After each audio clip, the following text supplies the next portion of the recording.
हम लोगों ने पिछले वीडियो में देखा था क्लास 10th का गोदली भाग का 4 चैप्टर। चौथा चैप्टर जो स्वदेशी था उसको हम लोगों ने ख़त्म कर लिया था। 5वां चैप्टर है भारत माता। भारत माता, इसका जो कवि हैं वह सुमित्रा नंदन पंत हैं।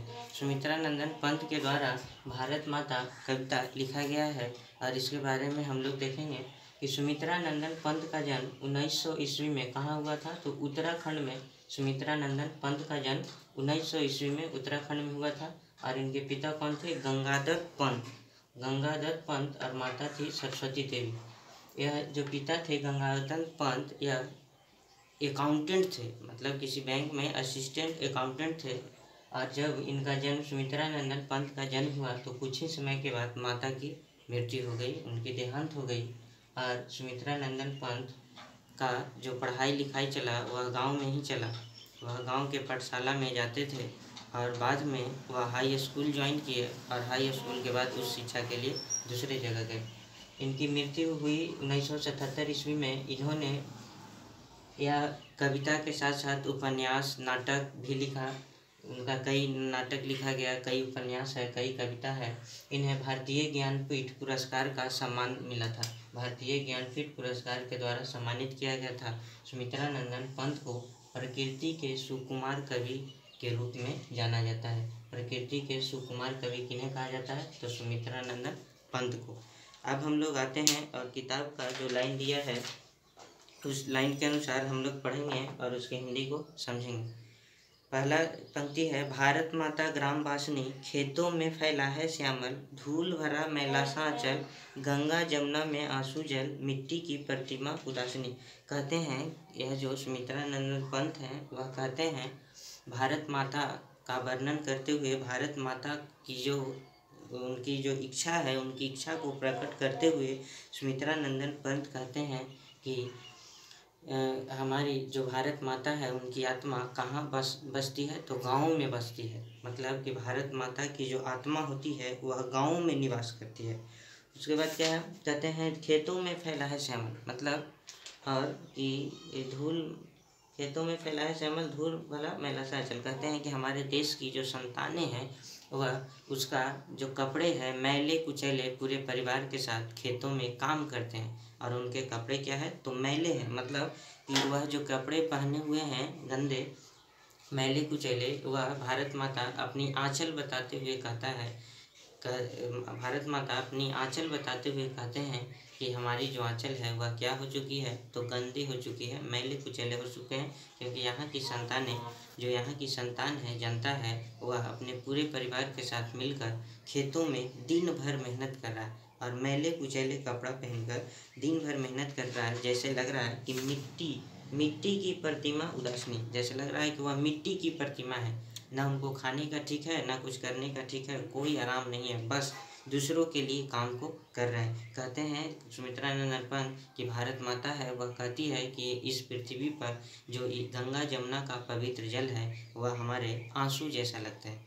मतलब कि भारत माता कहती है कि हमारी जो यहाँ की गंगा जमुना जो जल है वह मेरे आंसू के रूप में बह रही है। दूसरा पंक्ति है, दैन्य जड़ित अपलक नत चितवन, अधरों में चिर नीरव रोदन, युग युग के तम से विस्मन मन, अपने घर में परवासिनी। कहते हैं सुमित्रा नंदन पंत दूसरे पंक्ति में कह रहे हैं कि यहाँ की जो भारतवासी है वह एकदम गरीब है, बहुत गरीब है, अपने घर रहने का उनको ठिकाना नहीं है, दूसरे जगह प्रवासी बने हुए हैं। कहते हैं कि इनकी स्थिति क्या है, तो एकदम गरीब है। यह युग युग से तप कर रहे हैं, मतलब अंधकार में डूबे हुए हैं। यह कई वर्षों से बस इनकी स्थिति गरीबी बनी हुई है, इसलिए वह कहते हैं कि इनका जो पीड़ा है वह इनके सुख को छीन लिया है, दुख की पीड़ा इनके मुख पर दिखती है। उसके बाद क्या है, कहते हैं कि इनकी जो दुख है वह चेहरे पर दुख लगता है और भारत माता ऐसा महसूस करती है कि यहाँ की जो जनता है वह अपने घर में रहकर भी प्रवासी बना हुआ है, इसलिए वह भी भारत माता अपने घर में रहकर प्रवासिनी महसूस करते हैं। मतलब कि भारत माता जो है वह अपने ही घर में रहकर प्रवासिनी महसूस करते हैं। क्यों? क्योंकि यहाँ की जनता अपने देश में तो है, लेकिन अपने इच्छा से काम नहीं कर रहा है, दूसरों की इच्छा से काम कर रहा है, नौकर बना हुआ है, काम करता है, दूसरों के आदेश के अनुसार काम करता है। इसीलिए भारत माता कहते हैं कि वह अपने घर में भी प्रवासिनी बने हुए हैं। तीसरा पंक्ति है 30 कोटि संतान नग्न तन अर्ध क्षुधित शोषित निसृजन मूढ़ असव अशिक्षित निर्धन नतमस्तक तरुतल निवासिनी।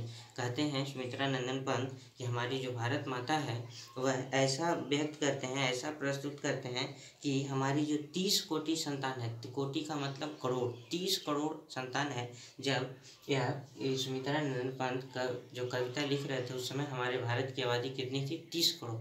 तो कहते हैं कि 30 करोड़ जो हमारी जनता थी वह नग्न है, किसी को कपड़ा अच्छी तरह से नहीं मिल रहा है, वह क्या है? अर्धसूचित है, मतलब अर्ध बुद्धि के लोग हैं, शोषित हो रहे हैं, उनको शोषण किया जा रहा है, मूढ़ है मतलब मूर्ख है, असभ है, अशिक्षित है, निर्धन है। और ऐसी स्थिति के कारण वह दूसरों के सामने अपने सिर को क्या किया है? तो झुकाए हुए है। गलत भी हो रहा है तो वहाँ पर वह व्यक्ति बोल नहीं रहा है, क्योंकि वह व्यक्ति को गरीबी है, वह व्यक्ति सही से कपड़ा नहीं है, अत्यंत गरीबी है, उसको बोलने का भी हक नहीं है। कहते हैं तरुतल निवासिनी, और कहते हैं कि अपने सिर को झुकाता है, अपने ही देश में काम कर रहा है, लेकिन जब रात होती है काम करने के बाद उसको छुट्टी मिलता है तो वह कहाँ रहते हैं? तो रहने के लिए उसको घर भी नहीं है, उसे पेड़ के नीचे रहना पड़ता है, अपने पेड़ के नीचे अपने जीवन को बिताता है। उसके बाद है अगला पंक्ति में स्वर्ण सच पर पद तल कुंठित धरती सा सहिष्णु मन कुंठित करंदन कपित अधर मौन स्मित राहु ग्रसित शरहिंदु हासिनी। कहते हैं सुमित्रा नंदन पंत कहते हैं कि हमारी जो भारत माता की धरती है वह बहुत उपजाऊ है। यहाँ किसी तरह के, हम लोग भी जानते हैं कि भारत को सोने का चिड़िया कहा जाता था, मतलब यहाँ की जो धरती है सोने का उपज करती है, ऐसा माना जाता है। तो ही कह रहे हैं सुमित्रा नंदन पंत कि भारत माता ऐसा प्रस्तुत करती है, ऐसा मतलब महसूस करती है कि हमारी जो भारत है वह की धरती, भारत की धरती बहुत उपजाऊ है, यहाँ प्राकृतिक संपदा से समृद्ध है। मतलब कोई ऐसा प्राकृतिक वस्तु नहीं है जो यहाँ पर नहीं है, हर एक चीज़ से भारत हमारी वृद्धि है, प्रसिद्ध है और समृद्ध कर रहा है। लेकिन फिर भी यहाँ की जनता का स्थिति क्या है? तो दयनीय हो चुका है। कहते हैं कि यहाँ की जो जनता है निर्धन है, सब चीज़ होते हुए भी दूसरों की परतंत्रता कर रहा है, गुलामी कर रहा है, जिसके कारण यहाँ की व्यक्ति का क्या है? तो निर्धनता छाई हुई है, मन कुंठित है। लेकिन वह जो भारत माता कहते हैं कि इनका मन कुंठित है, परंतु वह भारत माता को जो कवि हैं सुमित्रा नंदन पंत दुख की प्रतिमा प्रस्तुत कर रहे हैं। इस पंक्ति से यह सुमित्रा नंदन पंत बताना चाहते हैं कि हमारी जो भारत माता हैं अपने संतान के प्रति दुख व्यक्त कर रहे हैं। उसके बाद है अगला पंक्ति में कहते हैं कि करंदन कंपित अधर मौन राहु ग्रसित शरद गण हरसनी। कहते हैं कि सुमित्रा नंदन पंत की जिस तरह से शरद पूर्णिमा को चांद पर ग्रहण लग जाता है, उसी तरह से यहाँ की जनता पर क्या लगी हुई है? तो ग्रहण, राहु ग्रहण लगी हुई, राहु ग्रसित मतलब इन पर ग्रहण लग चुका है, इनकी चमक क्या हो चुकी है? अभी समाप्त हो चुकी है। उसके बाद अगला पंक्ति है चिंतित मुकुटी क्षितिज तिम्रांकित नमित नयन नव बाष्पाच्छादित आनंद श्री छाया शशि उपमित ज्ञान मूल गीता प्रकाशित। कहता है कि गीता की तरह ज्ञान देने वाली यह भारत जो पूरे विश्व को गीता प्रकाशनी मतलब कि गीता को तरह ज्ञान देने वाली यह भारत भूमि आज क्या पड़ी हुई है? तो अंधकार में जा चुकी है। जिस तरह से आकाश में बादल छाया हुआ रहता है, उसी तरह से यहाँ की जो भारत की जनता है उसकी आंखों के सामने अंधकार छाया हुआ है। और यही क्यों हो रहा है ऐसा? तो सिर्फ अज्ञान के कारण। जो भारत पूरे विश्व को ज्ञान देने वाली है वह आज अज्ञान के कारण मूर्ख बनी हुई है। उसके बाद कहते हैं सफल आज उसका तप संयम पीला अहिंसा स्तन सुधोपन हरती जन भन भय तब भ्रम जग जननी जीवन विकासनी। कहते हैं फिर भी सुमित्रा नंदन पंत कहते हैं कि हमें धैर्य संयम रखना है, तप से काम करना है, संयम से काम करना है, एक ना एक दिन हम लोग सफल जरूर होंगे। अहिंसा, धर्म और जो हमारे सच्चाई की रास्ता है, उस रास्ता पर चलकर भारत माता की जो इच्छा है, भारत माता के कृपा से, भारत माता के जो उनका सहायता होगा, भारत माता के द्वारा हम लोग इस फिर से जग जननी को विकास कर पाएंगे। हमारी जो भारत भूमि है उसको फिर से हम लोग अहिंसा, सत्य और धर्म के रास्ता पर चलकर एक दिन अवश्य सफल होंगे। ऐसा सुमित्रा नंदन पंत क्या कर रहे हैं, तो उम्मीद जगा रहे हैं, ऐसा आशा करते हैं। किनके लिए, तो भारत माता के लिए।